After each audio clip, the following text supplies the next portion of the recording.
Joseph, a man of principle. March 13. How can I do this great wickedness and sin against God? Genesis 39, verse 9. Joseph's gentleness and fidelity won the heart of the chief captain, who came to regard him as a son rather than a slave. But Joseph's faith and integrity were to be tested by fiery trials.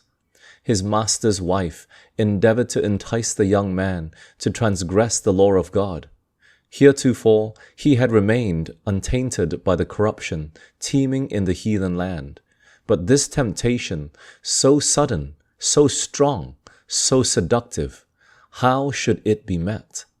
Joseph knew well what would be the consequence of resistance.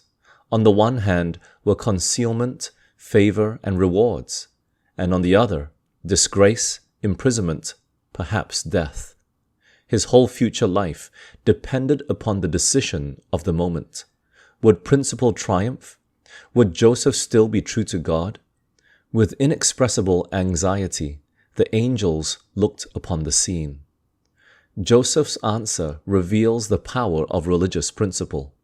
He would not betray the confidence of his master on earth, and whatever the consequences, he would be true to his master in heaven. Joseph suffered for his integrity, for his tempter revenged herself by accusing him of a foul crime and causing him to be thrust into prison. Had Potiphar believed his wife's charge against Joseph, the young Hebrew would have lost his life. But the modesty and uprightness that had uniformly characterized his conduct were proof of his innocence. And yet, to save the reputation of his master's house, he was abandoned to disgrace and bondage.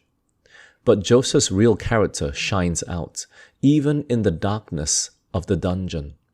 He held fast his faith and patience. His years of faithful service had been most cruelly repaid, yet this did not render him morose or distrustful.